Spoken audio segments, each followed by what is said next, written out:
On our last program, we began to talk about Daniel and his dream or vision of angelic creatures. And on today's program, we're going to attempt to conclude our study. It all begins when Daniel prays for 3 weeks and then has a visitation. And this visitation is of the pre-incarnate Christ, or perhaps post-incarnate. He may be going into the future like John did to see Christ, as he appears also in the book of the Revelation. Gary Stearman is here to discuss with me this battle in the heavens. That's right, J.R., because when the angel came, it was not without a fight.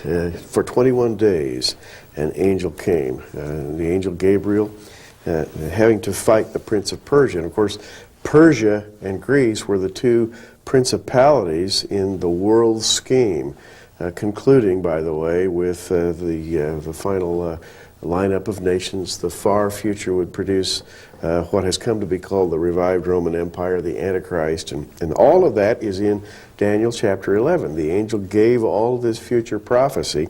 Last week we discussed the prophecy of the willful king and discussed the fact that he is going to worship a strange god, and he's going to cause an unnamed group of people to rule over Israel. And we got into who those people might be, who the Antichrist might be, and this brought us into some strange territory, J.R. Well, it appears that this strange group called them is a part of this strange god. Yeah. And so we talked about the possibility of some kind of aliens from UFOs coming down. Now, I know this sounds bizarre, and it's certainly not traditional theology. But you know that there are demons, and they are not of this world. And evidently, they're going to be running rampant during the tribulation period, helping the Antichrist, setting him up, keeping him in power. He's got to have some kind of a superstructure, political regime, in order to take over all of the countries of the world.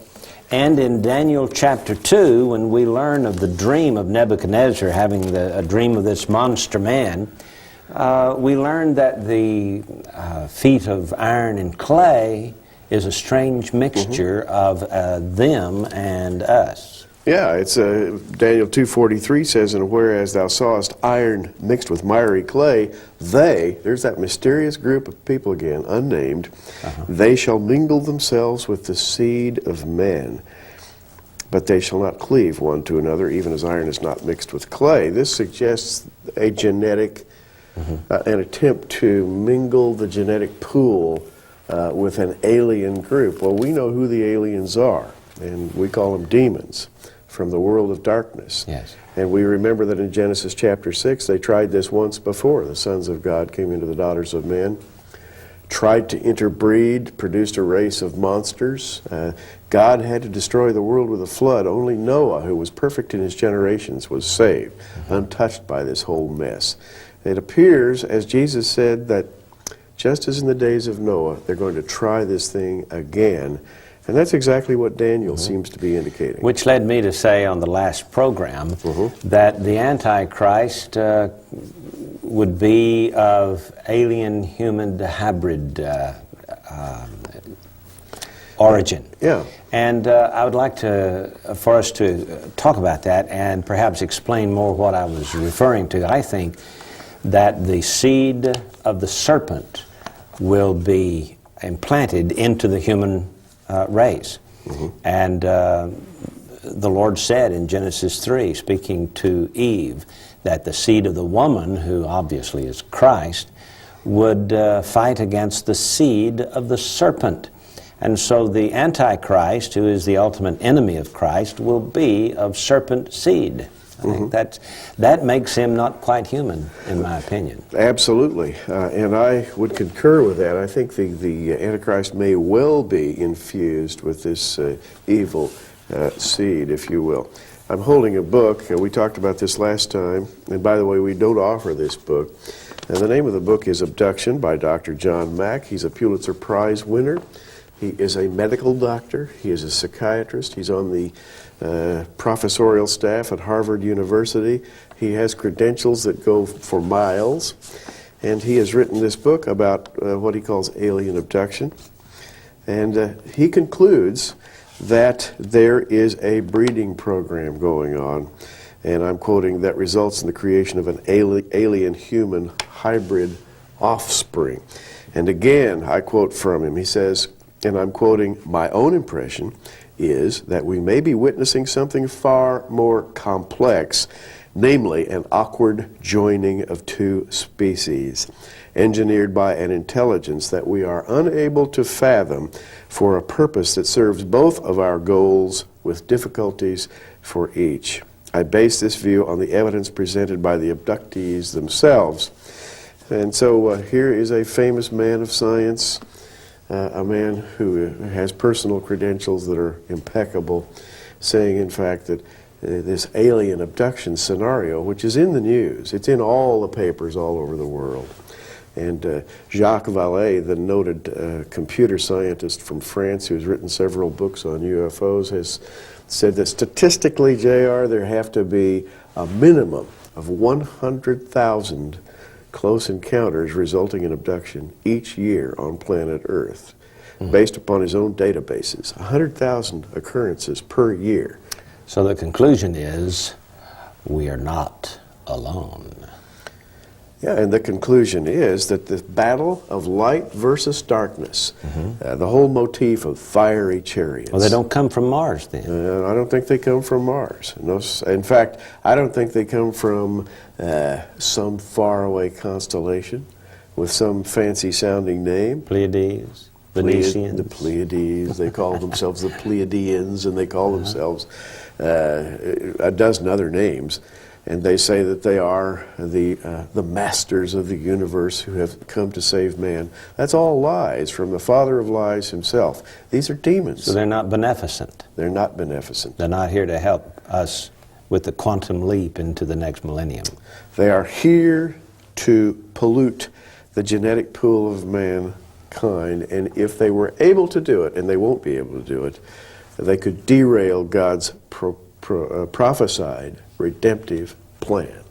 But they won't be able to. But they're here to try. And the interesting thing about Daniel's visions here is that he sees Christ upon the waters of the Euphrates River, and Christ appears to him in a glorious fashion, just as John sees him on the island of Patmos, also in the middle of a body of water, with water on every side. And he is clothed in linen, and I think there's a significance to this linen, and has all the vestments of the high priest, and Daniel's three friends are so frightened they run away and hide. The rabbis have said these are Haggai, Zechariah, and Malachi. That's right. We don't know for sure about that. Well, they are said to be contemporaries of Daniel, so maybe they could have been. How about Shadrach, Meshach, and Abednego? Well, maybe. Well, whoever they are, they run and hide. And Daniel then falls on his face, petrified. A hand touches his shoulder. It is Gabriel who raises Daniel up and gives him a tremendous prophecy concerning the future rise of the Antichrist. Yeah, and it's a prophecy that's fraught with battle. The whole 11th chapter of Daniel is one huge long story of battle. Daniel chapter 7, verses 9 and 10 talks about this battle from a huge wide-angle view. I beheld till the thrones were cast down, and the Ancient of Days did sit, whose garment was white as snow, the hair of his head like pure wool. His throne was like the fiery flame, and his wheels as burning fire. A fiery stream issued and came forth from before him. Thousands ministered unto him. 10,000 times 10,000 stood before him. The judgment was set. The books were opened. Fiery battle. And these wheels of fire, J.R., we're talking about the fiery chariots of God that go forth from his throne. Wheels of fire sound very familiar to the modern ear. Yes. Do they not? You know, the modern UFO movement is with us, and there's no way to deny that something is out there. something is out there, and we know from the Bible that it is a battle, a pitched battle in the heavens, just beyond our eyesight. And we're just about to take a break. Isn't it interesting that Gabriel said to Daniel, I've been fighting for 3 weeks, hindered from coming here. Michael came to my help. When I leave you, I'm going to go back and fight again. In other words, the battle continues. Continues to this day. To this very day. We have a lot more to talk about, so we'll be back. Don't go away.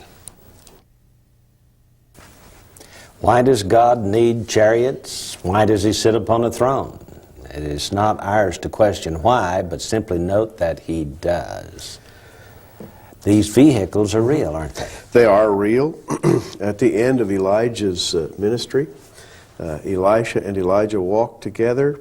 Elisha received a double portion of the ministry as prophesied because he was able to see Elijah being taken home.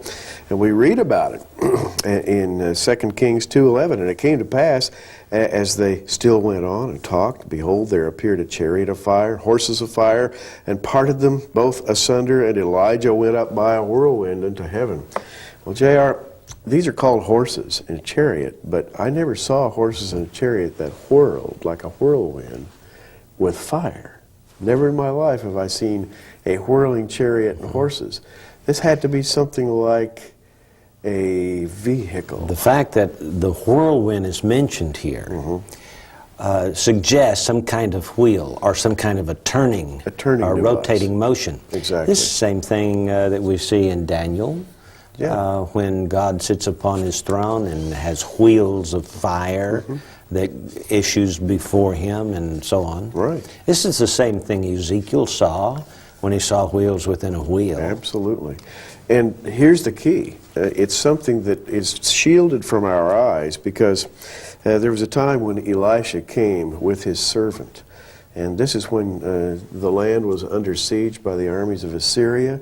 The servant was afraid to death. Elisha was not, because through his eyes he was able to see the angelic armies that were on Israel's side. And Elisha prayed, and we have this in 2 Kings 6:17. Elisha prayed and said, Lord, I pray thee, open his eyes that he may see. And the Lord opened the eyes of the young man, and he saw. And behold, the mountain was full of horses and chariots of fire round about Elisha. And we have these fiery chariots again, which I think are celestial vehicles of some sort that are spinning like wheels of flame. If we saw one of them today through our technologically oriented eyes, we would have to say, there goes some kind of a hovering anti-gravity vehicle, you know? In another dimension. In another dimension. Just on the other side. Elisha could see it. You notice Elisha didn't say, Lord, open my eyes that I might see. He was able. Evidently, he saw it from the beginning and had confidence in it. And of course, it's possible that since the day he saw the chariot that took Elijah home, that he was able to see these chariots without any difficulty. In other words, he was connected somehow to the ultra-dimensional aspect of life. For that reason, he also could read the mind of the king of Syria, who's off, in another land, and the people wondered, how could this prophet of God know what you're thinking and saying in your bedroom? Indeed. Well, Ezekiel, of course, has the sighting, I guess we could call it the UFO sighting of all time. First chapter of Ezekiel talks about a fiery vehicle that's spinning, and it's called a whirlwind, but as it gets closer to him, it has wings, and it has rods and wheels and tubes, and it has a clear crystal over the top of it, and it has things that change position and move all around. It lands on the ground right in front of him, and one like the Son of Man is seated on a throne right in the middle of this thing. This is a vehicle to end all vehicles. Now, we are told in Daniel that the Antichrist has introduces something to the human race that is not formally obvious to humanity, and that he gives this strange God, or the people of this strange God, rule over many. This is in verse 39 of Daniel chapter 11. Then, of course, it tells about his coming to his inglorious end.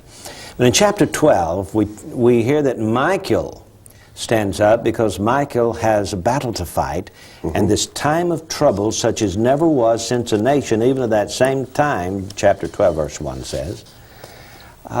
Gary, this is also indicative of this battle in the heavens, this battle over there in the other dimension, right here around us, but we can't see it. And it also takes us to Revelation chapter 12. It really does, because, and in fact, it's almost like stereo. Daniel and Revelation are two slightly different views of the same phenomenon. I think the message that we're trying to get across here is that there is now, and has been for thousands of years, an aerial battle. A pitched battle raging between the forces of Satan, the dark side, and the forces of God, the light side. And the battle will quicken in its pace until we get to the time of the Great Tribulation, at which point that battle will become almost visible. It'll become such an incredible battle, and Satan's forces will be defeated at that time. You know, when the angel came to Daniel after 3 weeks of fasting and prayer, he indicated that it was a fierce battle at that time that prevented him from coming, and that battle continues to this day. I don't know if there was a particularly severe time that was going on while Daniel was praying, but certainly that battle will intensify in the end time. Revelation chapter 12 says that there's war in heaven. Michael and his angels fought against the dragon, and the dragon fought and his angels and prevailed not. It says in verse 12, "Woe to the inhabitants of the earth and of the sea, for the devil is come down unto you, having great wrath, because he knoweth he hath but a short time." Gary, that battle is going to become so intense that it will spill over from wherever it is onto this planet where people live. Now here's an odd thing, and I bring this up because it may throw some light on what we're talking about. UFO phenomena are strange, ghostly. UFOs seem to be able to materialize and then suddenly wink out and just disappear, as though they're just on the verge of another dimension. But JR, it's a fact that those who study the phenomenon tell us that waves of increased UFO activity have been timed in the last 50 years to coincide with the major battles fought by Israel. All of Israel's major wars have been accompanied by a worldwide quickening of UFO sightings. And thus it was in 1956, there was a huge flap. 1967, a huge UFO flap. 1973, huge UFO flap. The battle in the heavens has something to do with Israel. This is what I conclude from this. Now, with so much interest during the last few years, perhaps even the last few months, in UFO activity, the question is there another battle looming on the near future horizon? And as a matter of fact, we do see a quickening of UFO sightings right now. A lot of video cameras are picking up a lot of activity. There have been flaps in Pensacola, Gulf Breeze, Florida, in Mexico City, in the northern New Mexico, southern Colorado area. Increasing numbers of UFOs are being seen, as though there is a major quickening in that activity, shall we say, in the activity in the battles of the heavens right now, perhaps presaging an earthly battle that's about to take place. There evidently appears to be a connection between the heavenly battle and the earthly battle. Yes. Whatever is going on in the heavens is spilling over into the earth. Well, we know we have had, for the first time in the history of mankind, worldwide wars. World War I, World War II, and perhaps a coming nuclear confrontation. And all of this is directed by unseen forces. Exactly. We just think we see what's going on. Actually, the real battle, and Paul said this in Ephesians 6:12, the real battle is behind the scenes. He said we don't wrestle against flesh and blood. We wrestle against these principalities and powers and rulers of darkness that are just beyond human vision. Revelation 12:13, when the dragon saw that he was cast into the earth, he persecuted the woman which brought forth the man-child. There's the key to the battle right there. he would love to destroy the woman that brought forth the man-child. Yes, and would you like to know more about that battle? Well, Daniel was told, Daniel, shut up the words and seal the book until the time of the end. In other words, there is something beyond our ability to see and comprehend that's raging out there, and we, for millennia, have not been able to understand it. It's a fascinating battle, but it's going on in the heavens today.